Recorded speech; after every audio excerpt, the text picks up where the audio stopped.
Right, okay guys, hello tube users, everybody that's watching, if you're watching.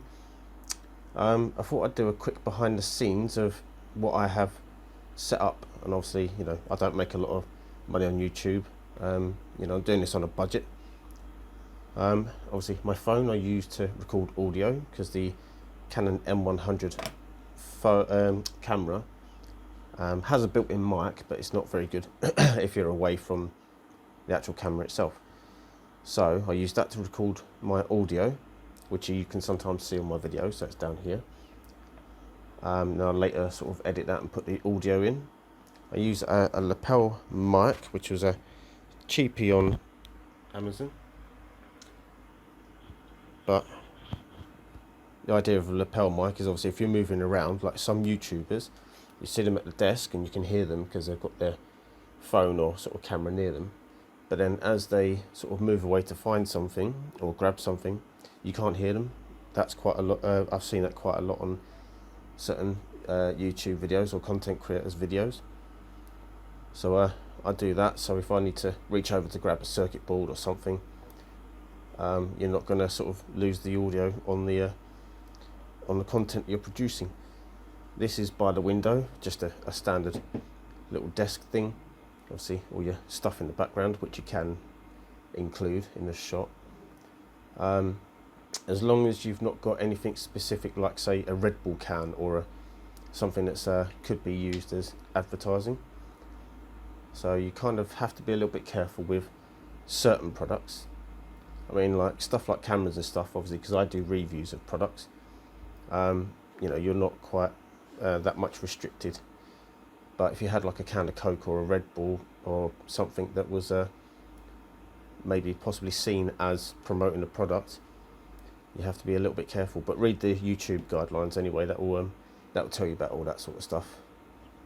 I have a tripod that this camera is on. I currently use, I use a lot, the Canon 22mm lens. Have I got the box?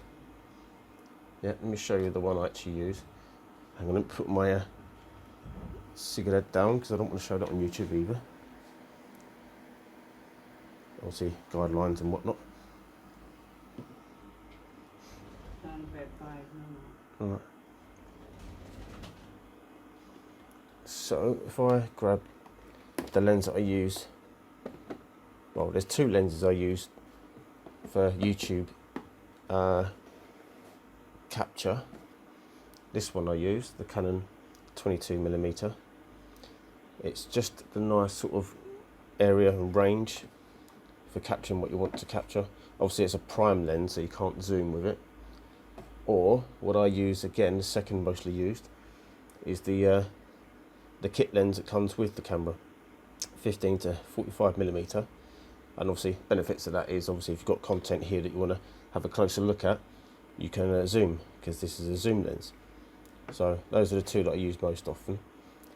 My phone I use for audio recording, just a built-in voice app. It comes with Android. The phone I use is a Samsung Galaxy A50, which was released this year, I think in February.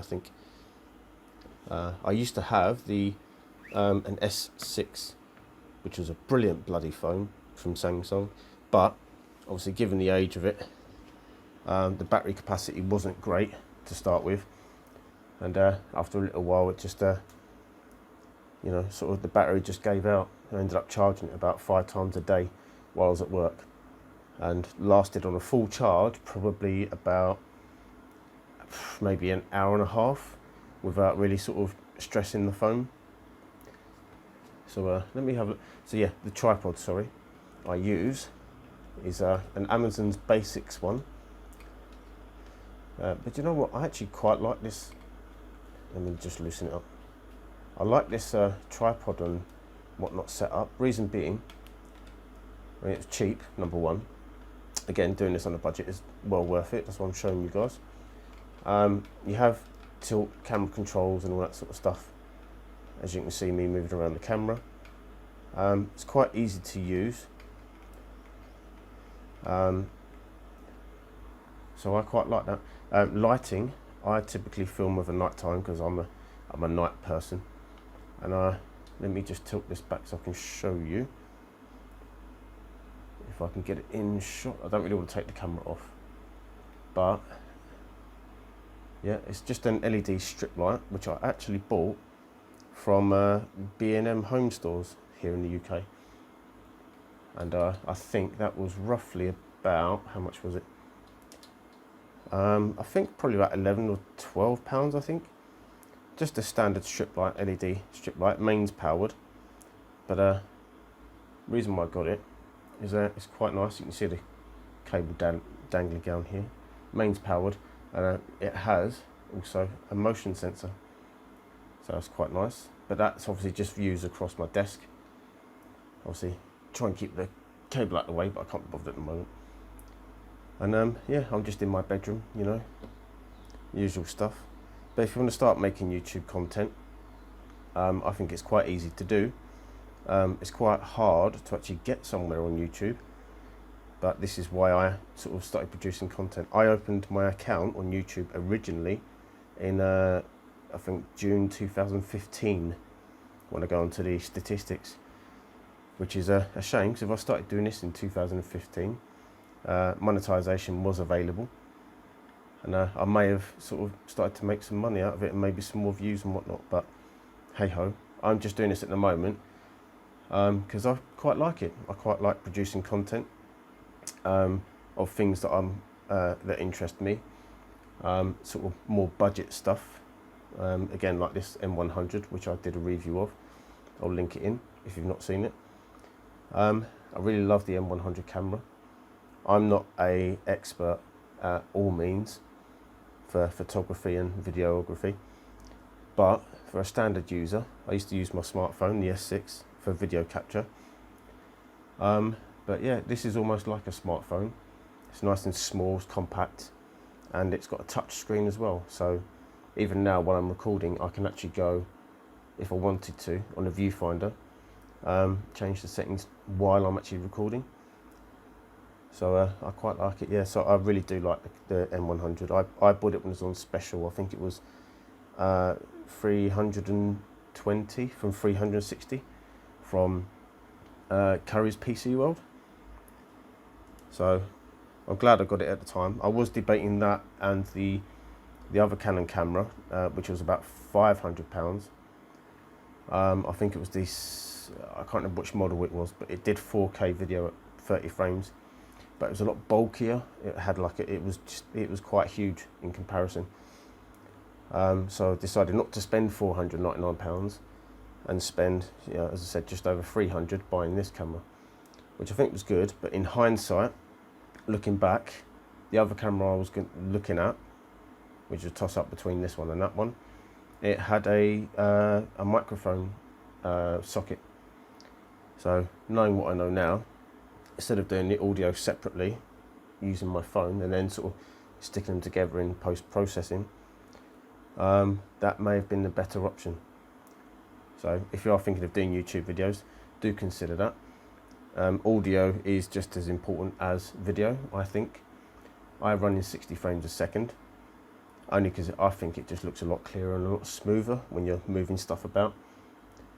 You know, at 4K, I don't know. The size of the files that are produced for 4K are quite large. So you can imagine, I mean, when I upload a YouTube video 1080p 60 frames, it still does take a while.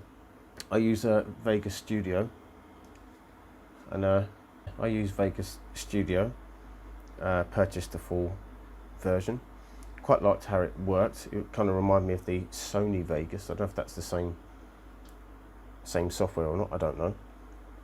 But the support for that software is actually really good. I run on a Windows 10 machine.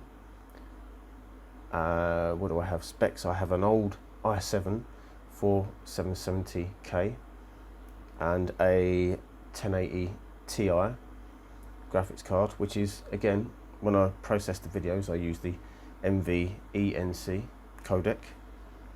And I found that actually, you know, composing your videos and encoding your videos using that codec is a hell of a lot faster than my current, what is it, 4, 6, I can't remember how many cores I have, 8 core processor, using the NVIDIA or the 1080 Ti with the NVIDIA codec.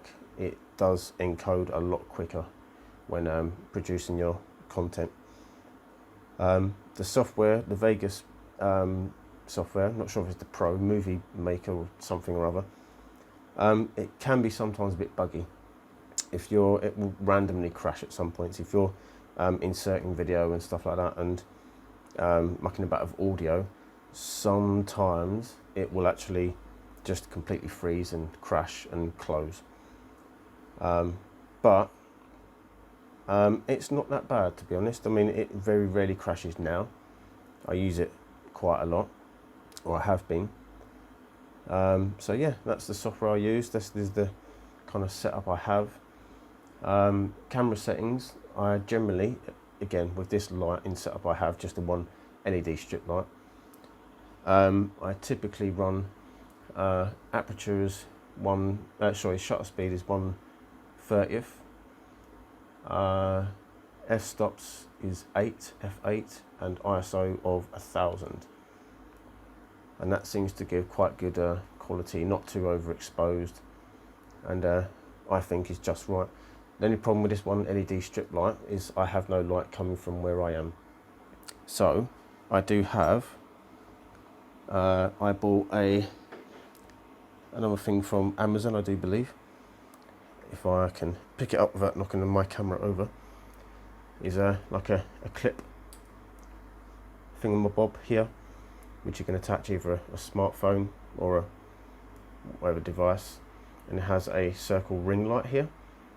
So if I need something sort of forward lighting, if I'm, say, looking at the hard drive, say here, as you can tell, when I face to you, it's not very well lit. If I've got it on the desk, the strip light is just about sufficient. But when you want those close-up shots, or if you're sort of, coming into view of the camera, you sometimes want a forward light just to emphasize, or a backlight behind the camera just to emphasize what you're looking at. Position wise, I do find the only niggle I have is actually when you're viewing something to your audience, you look at that, you get that horrible glare, which I know you can get, like them diffused lights, the proper lighting setup stuff with the light boxes and whatnot, but that can be quite expensive. But as long as you're aware of that and you kind of get used to your setup, you can kind of avoid capturing glare of LED lights and whatnot. So that's just as a matter of course. Obviously, the more videos you produce, the more you obviously learn. And again, I'll say I'm not an expert. I never have been. I've had this camera for nearly 6 months now. So it's been 6 months worth of getting to know the settings, getting to know the camera, the best settings for the ISO, f8 and all that. If you generally keep to the same lighting in wherever you're recording from, you can generally keep with the same settings. As I say, the settings I use are generally standard, which is what I've said already, the 130 f8 and 1000 ISO, which is generally good for the setup I have. So if you muck about with those sort of settings, you can kind of tweak it. Also, another good thing is actually having a separate monitor or a TV, I suppose, and hook up a mini HDMI output. So instead of looking at the viewfinder, which I'm doing at the moment, that's built on the camera, you can actually view out to a monitor or a TV, and it kind of records. You can kind of see exactly what you're recording in exact same sort of quality. So if you are zooming in on a specific product or an item, you can sort of have that viewfinder there just to have a look and see what, potentially what you guys are going to see. Because from a small screen that this camera has as a viewfinder, it doesn't really give you the whole experience. It doesn't it's smaller for a start, so you can't tell stuff's blurry. Like my last video where I forgot to turn the manual focus off. Obviously recording away, wasn't looking at the viewfinder, Reviewed the footage and I was like, oh crap, what happened? Yep, left the manual focus on. But yeah, things like that. So that's basically my setup. Again, not expensive. I haven't got a lot of money. I don't think you need a lot of money. Most expensive stuff, as I say, is probably the actual camera. Or again, you can just use your smartphone if you've got like a Google Pixel 3 or whichever, or iPhone whatever revision. 60 frames a second. They're generally adequate, but you have to go into like the professional mode on the software on the camera, so you don't get that warbling effect where it sort of hunts for a focus point, which is why I stopped and actually bought this camera. Even though it still does have that searching for focus effect, it's not as obvious on a camera than it is with the mobile. Because I found on my S6 it was just kind of always just searching for that focus point. So if you're moving stuff about, obviously the camera readjusts. So that was a bit of a pain in the backside. That's how I moved from a smartphone to an actual camera with an actual lens, because that sort of stuff can be a lot better. So yeah, that about wraps it up. I'll be doing some Patreon videos of some mods for the DC drive cable, because as I say in my video, which I'll link, which I'm not long uploaded, you know, has a few issues with the M100 anyway. You know, just quickly go through that. It seems the power supply that was supplied with the device, it's a US one, so I couldn't use it. So I plugged into a third-party USB fast charge adapter. The camera didn't turn on at all. I then tried using the computer USB, and again, nothing at all, nothing on the camera. Didn't power up the camera at all. So then using the Samsung charger I got for this phone, which is obviously fast charge, seemed to work straight away. But the only issue with that I've got at the moment is I can't use the touch screen. I can press record, you can use the control on the top of the camera, but the touch screen is not functional at all. So it might still be lacking power. So yeah, in my Patreon videos, I'll be doing a mod for that at some point. So if you do decide to go and buy this product for this type of setup, or the battery that you use is an LP-E12, then I'll be doing that mod, and hopefully we'll get past those little bit of problems that I have or seem to have. So yes, that's about all. I'm going to stop rambling on now, and I'll see you guys in the next video.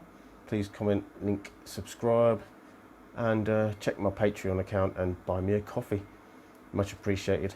And if you do subscribe to Patreon, all money that is received will be for buying stuff on eBay and Amazon that are typically third party or no name stuff, just for, you know, just to show what the qualities are like and what the actual if the products are worth buying. So it saves you guys wasting your money.